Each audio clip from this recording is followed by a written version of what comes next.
Hello, everyone, and welcome to Youth Positively Speaking. My name is Paige Ewing, and I work at Prevention Resources as the multimedia specialist for Positive Youth. Prevention Resources is a nonprofit located in New Jersey that is dedicated to promoting health and wellness of individuals, families, and community through education, collaboration, advocacy, and treatment. As always, I have with me Erin Cohen, the project coordinator of Positive Youth, and my co-host. Thanks, Paige. Again, I'm Erin Cohen, and I'm the project coordinator for Positive Youth. And the Positive Youth Initiative focuses on building countywide capacity to reduce substance misuse for youth 9 to 20 here in Hunterdon County. So we have been on a little hiatus here at Youth Positively Speaking. We haven't had a podcast episode since January. And really, we have just kind of been working to figure out what we wanted to do this year, what kind of episodes we wanted. So we took a little bit of a break so that we could really start developing those ideas. And so last week was National Drug and Alcohol Facts Week. And so we were working with our youth to educate them about drugs and alcohol. And we were like, this is a great opportunity for us to kind of get back into the swing of things. And we had the chance to ask our Hunterdon County Youth Coalition kind of like what questions they had about drugs and alcohol. And so we figured that today we would be answering some of those top questions that they sent to us as kind of our kickback into the new year and all the episodes that are coming up this year. I know, it's so great to be back. I feel like it's been forever since we recorded an episode, since we were recording so many last year. Yeah, so our schedule might be a little bit different this year. We would do 2 episodes a month last year. That might change. We might be doing some shorter content, some longer content, just kind of shaking it up this year. And of course, we always love to hear from you, our listeners. So please let us know if you like our short ones that we do, if you like the longer ones. We always love to hear your feedback. Absolutely. But let's get right into our questions. We have a bunch of questions that our youth submitted to us, and we're super excited. I was so impressed, I have to say. Same. So to our youth, thank you so much for submitting these questions. They are really great questions, and I'm super excited to be able to talk about like a really broad, kind of conversation here today. Yeah.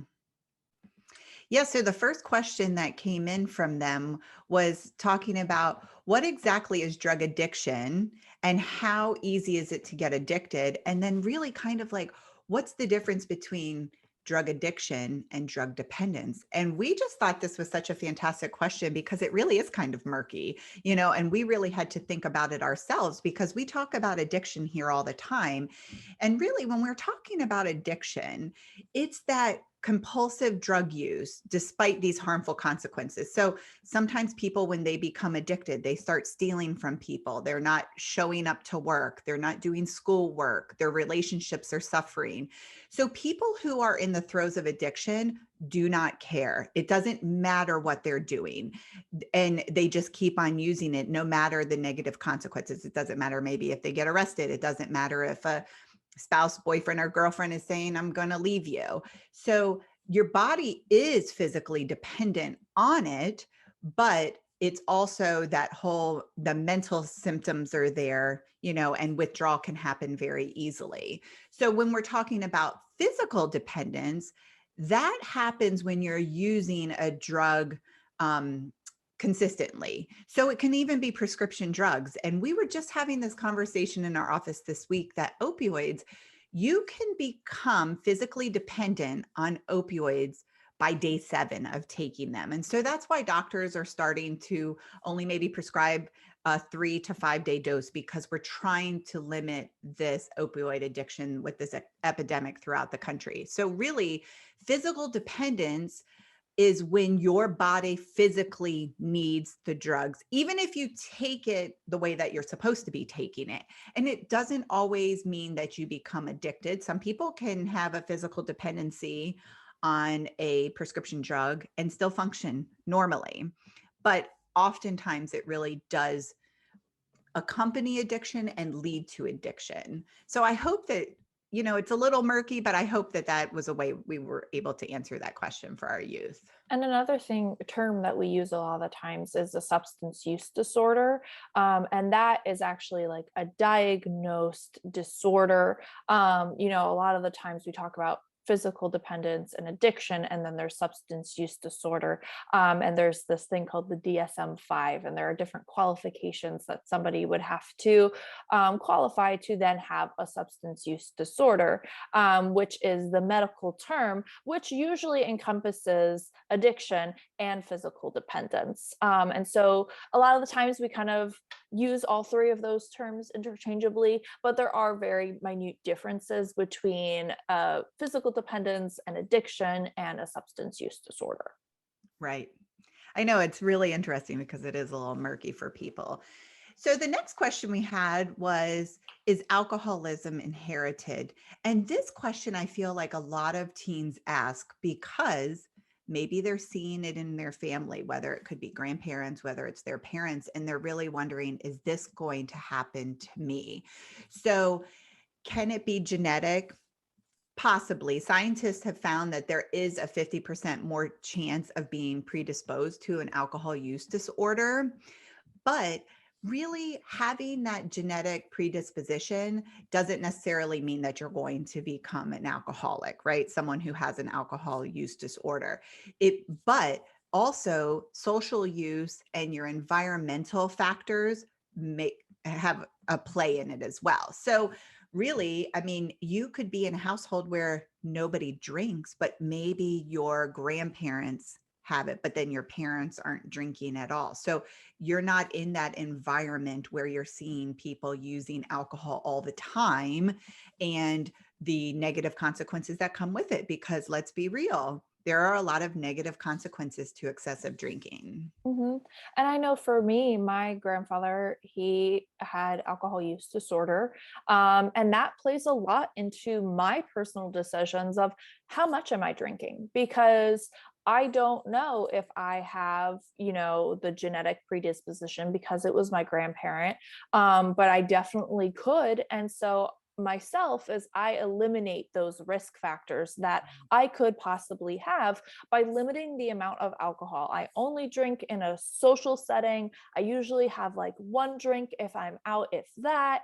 And it's all just my way of making sure that I'm paying attention to, the family history that I have. And, substance use disorder, though, and alcohol use disorder can affect anybody. You don't have to have a family history to then develop some of these. So that's why when we talk to youth, it's so important to really be really cognizant of, if you're going to use substances, what are the consequences of it? Because for youth who drink before the age of 15, they're 4 times more likely to develop alcohol dependence rather than those who begin drinking after the age of 21. That's why we have the laws in our country of waiting to use, whether it's alcohol or any substance, until you're 21. And even for youth, when we talk about cannabis, marijuana, the youth who use before the age of 16 are 6 times more likely to develop a cannabis use disorder rather than an adult who has 1 in 10 adults will develop a cannabis use disorder when they use as an adult. So that's why it's so important that we tell youth that, really just wait till you're an adult. One of our questions a little bit later is about why is there a difference? And we'll talk about that. But to just keep in mind, like your family history and then also your age are 2 huge factors into, your substance use later on in life. But we want to also address a really great question about a specific substance, and that is fentanyl. And so the question was, how strong is fentanyl? But first I want to talk a little bit about what it is. People might've been seeing it in the news. It's in the news a lot. Fentanyl is a synthetic opioid. So it is used in a medical facility to help relieve pain, just like most opioids, but it's incredibly, incredibly potent. It's about 100 times stronger than morphine, and it's even 50 times more potent than heroin, which again is another type of opioid, an illegal opioid. And because it's such a strong drug, a lot of times what drug dealers will do is mix fentanyl into other substances, such as heroin, cocaine, methamphetamines, and because it's so strong, you need like just a little tiny grain of sand almost to overdose on fentanyl because it is so strong. And so we've been seeing it a lot throughout the country getting mixed into heroin and other drugs, especially fake prescription pills. These pills, they look exactly like a Xanax, an oxycodone, any of these prescription pills that you might get, but they actually have fentanyl in them. And so people are taking the pill thinking that it is this prescription, and then overdosing because these drug dealers are just mixing these drugs together. There's no scientific method about them. And so people are getting a lethal dose of fentanyl and overdosing. And so we really want to make sure that we're telling the public of, unless you are getting a prescription pill from a licensed pharmacy, you cannot trust that pill. Obviously, you know, illicit drugs like heroin are illicit for a reason. But now with the increase of fentanyl being mixed into them, it's even more deadly than they ever were before. And just last year, we had over 100,000 Americans die from an accidental overdose. And a huge majority of that was because those pills were laced with a lethal dose of fentanyl. And Yeah, it's because let's just, think about it. They're not chemists. They're just yeah. mixing it in. Mhm. And fentanyl is cheap. It's Yeah. so cheap. So that's why they can cut it with whatever, and Mhm. they just make a lot more money when they're doing it. Yeah, I know that people always ask me of like, well, why would they mix fentanyl if it's going to kill their customers? And it's because it is cheaper to mix it in. And, they think that the people will live. Also, a lot of times people who have been using heroin for a long time build up their tolerance to it. And so they need something stronger to get the high that they were previously getting on it. So they are seeking out something because they think that they can handle having fentanyl, but they just don't know how much is actually in it, whether it's a dose that they can tolerate or a dose that they're going to overdose from. Mhm. And then, of course, it's being mixed into things where people have no idea that it's in it. Right. And that's why it's so incredibly dangerous.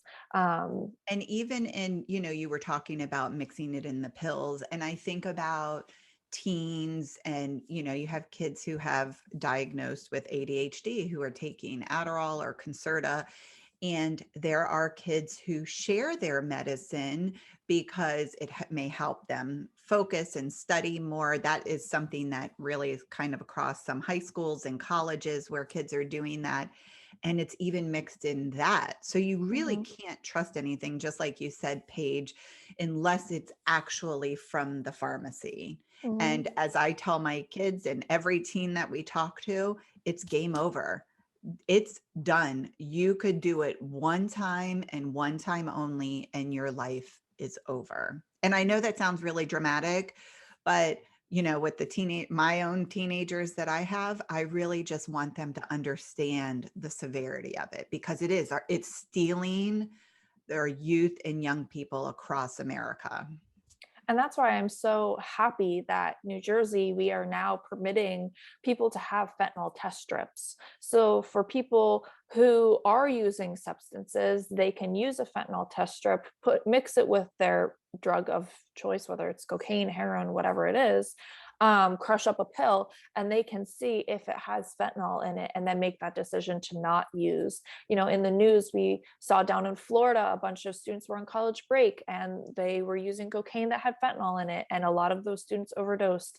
Up in Connecticut, we had a student who there was fentanyl throughout the school, and that young child, I think was like seventh Seventh grade. grade, yeah. They had 3 students who overdosed because of the fentanyl that was in the school. It's happening everywhere across the United States. And so I don't think enough people know about it, and especially our youth, because those are the people who are being impacted the most, I think. Drug use affects everyone and overdoses happen to everyone. But especially fentanyl is affecting our youngest people who are just trying something out for the first time Right. and then dying because of fentanyl being mixed And into those drugs. And we've created that really great documentary, The Fentanyl Factor, that will link in with this. So if you haven't seen it, it's really profound and it's really educational. And I just encourage anybody to share it across, because again, fentanyl is just taking so many people's lives in this country. Mhm. And so while we talk about fentanyl, it's such an incredibly dangerous drug. I mean, at the end of the day, any substances that affect your brain can be dangerous, whether it's alcohol or cannabis, prescription pills.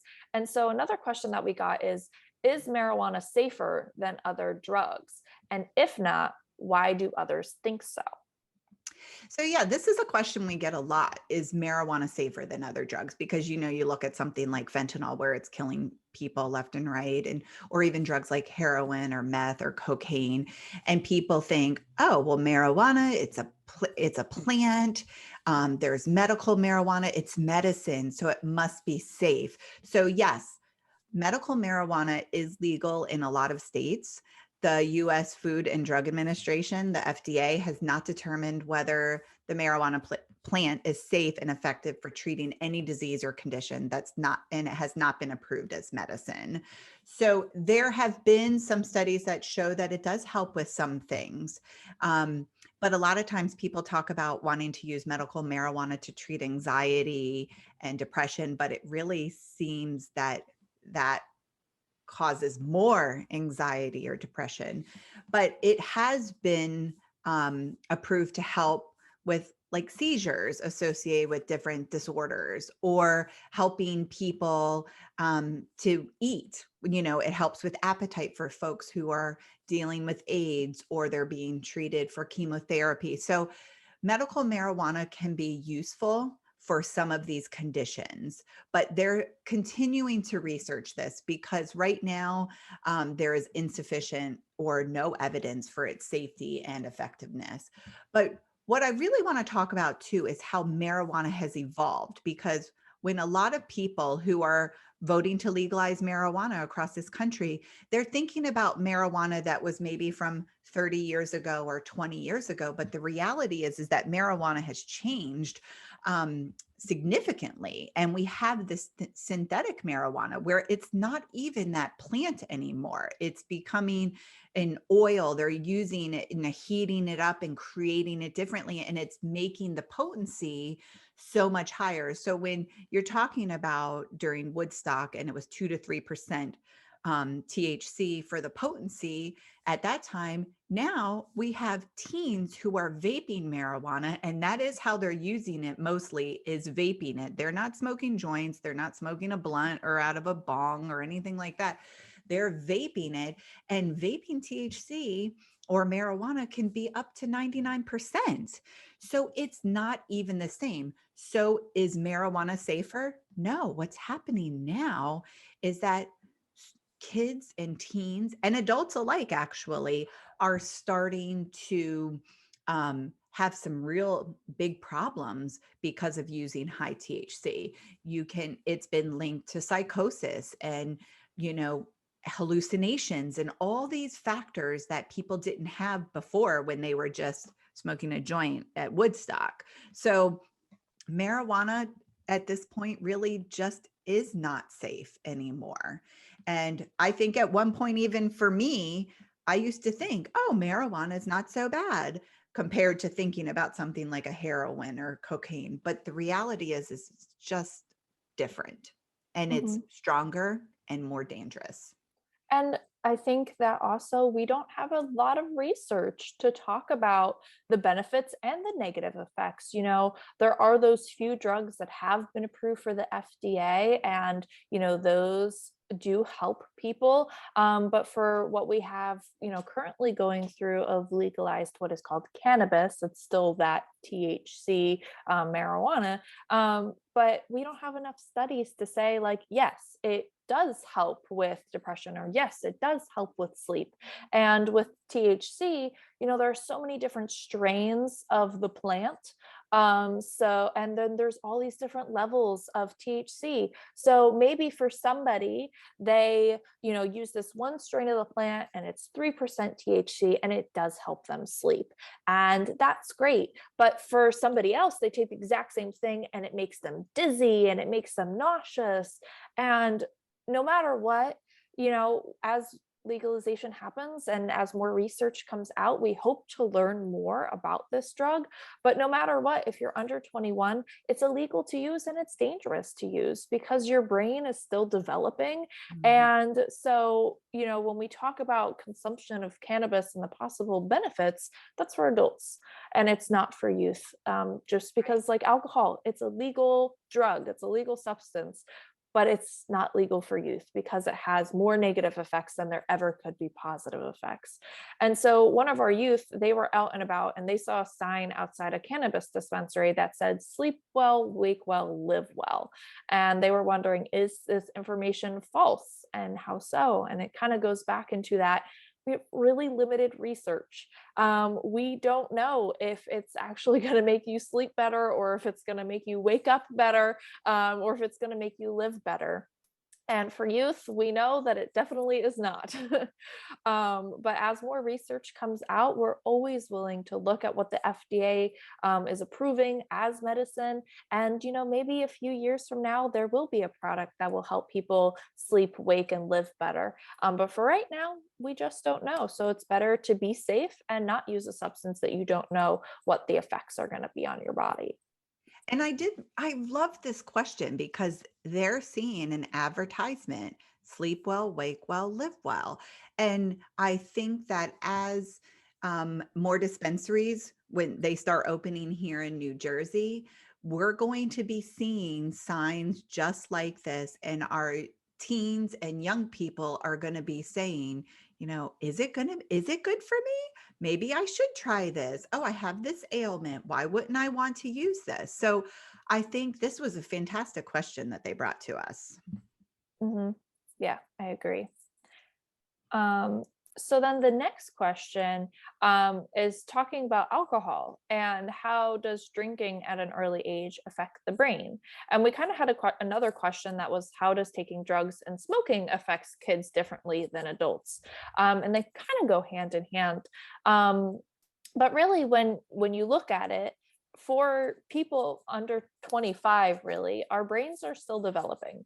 And the younger you go, the more your brain is developing and the more your brain is learning how to make good decisions and how to develop coping skills and how to process information.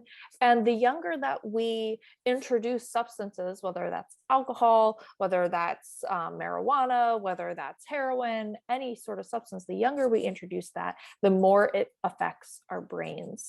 And so, drinking during or using substances during this critical growth period of really under 21, it can lead to lifelong damages in your brain function, especially when it comes to memory and your motor skills. So, being able to move and your coordination. So a lot of the times that's why we talk to athletes of, they might say, oh, well, last night I was, vaping with my friends. And it's like, but then the next day you have a soccer game and that's going to affect your motor skills, your coordination, your ability to remember your plays. But of course that applies for all students because we all are developing and learning and needing those skills. And so those are kind of like the immediate instant effects. But then also when you're using substances, oftentimes youth will do more risky behaviors such as unprotected sex and dangerous driving. And of course, those also have immediate consequences of an unwanted pregnancy or getting into a car crash. And then, of course, there's also the long-term effects of using substances as a young person, whether that is developing health problems such as heart disease, high blood pressure, sleep disorders, or even developing a substance use disorder. Because as we mentioned, the younger you use those substances, the higher likelihood of developing a substance use disorder later in your life. Yeah, it hijacks the brain. It hijacks the brain. Absolutely. That's what it is. Mm-hmm. So this last question is probably, I don't like to use the word favorite for this because I feel like it's a difficult question, but I think this is such an important question. And this question was, how can we stop someone we love from continuing using drugs?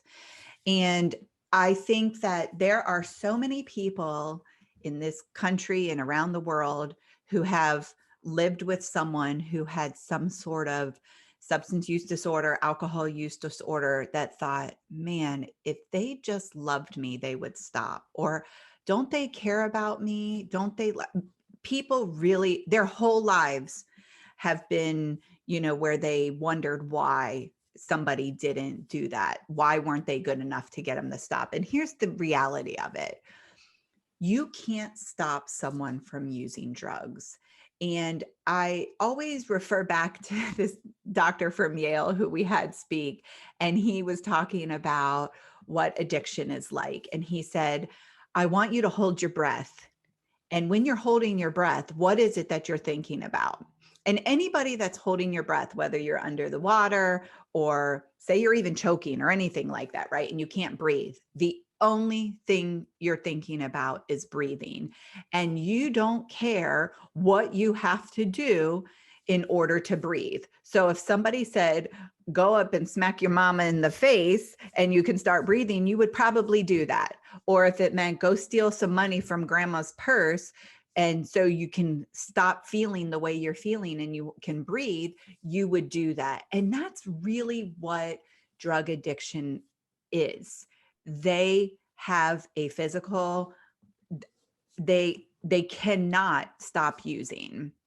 And it doesn't matter that they're hurting you. And they don't necessarily want to hurt you, but it's just that their brain has been hijacked and that is what they're doing. So you can't stop anyone from using drugs. They have to make a decision at some point that they're going to stop. And that is a really hard thing for anyone who loves someone with addiction.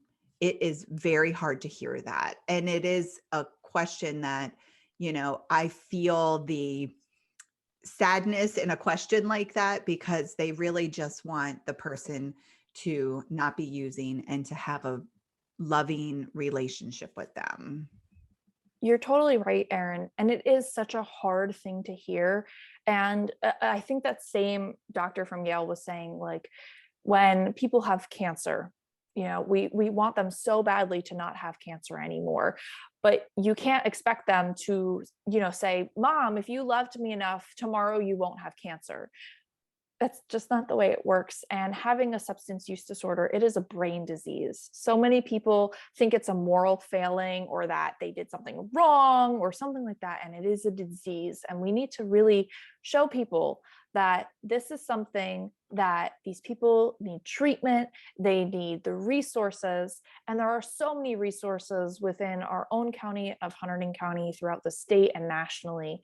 And there's not only resources for the person with substance use disorder, but there's also resources for the families. So if, for the person asking this question, or if you are a person who have a loved one who is going through addiction or substance use disorder, you can reach out to the Sharing the Hope Family Support Center. They're located in Flemington. They're a part of Prevention Resources. So you can go to our website at njprevent.com and you can go look and you can meet all the people who work there, all the wonderful advocates, and they will help you walk through the process. They are people who have personal experiences, so they can absolutely relate and understand what you're going through. And they can help you, not only help the person, but also help yourself. A lot of the times, people who have a loved one with substance use disorder, every bit of your energy goes into helping that person get better, but you also have to help yourself before you can help anybody. And so that's really what they focus on. And they're a wonderful resource is the Sharing the Hope Family Support Center. So we absolutely recommend that for people who have a loved one with a substance use disorder. And then of course, for the people who maybe do have a substance use disorder or are using a drug and they want to stop using that, there are resources out there that are there to help you with that process. And we have the Open Door Recovery Center, and our peer recovery coaches there can help you get onto a track, connect you to, the medicated assisted therapies within the county if you, need that medicated assisted support. But if you don't, then there are the peer support coaches there who can help you through your journey into recovery. And these are two really, really wonderful resources for people who have a loved one or who themselves have a substance use disorder or even an addiction or a physical dependence. They can help you through all of those processes. So all that information is down below in our description and on our website. And I just want to say thank you so much to our Hunterdon County Youth Coalition for sending us these questions. We are so proud of the work that these youth do, of educating their peers, of working so hard to live a substance-free lifestyle. And we're so proud of them of asking these questions, because I am sure that they are not the only youth who have these questions. And I'm sure there's a bunch of adults who didn't know some of the stuff that we talked about too. So I just want to do a big shout out to all of our youth in the HCYC. They are truly amazing kids. They are. So for more information and for more resources, as I said, please visit our website at njprevent.com/positive youth. And we want to thank you for listening in. And we'll see you next time for more Youth Positively Speaking.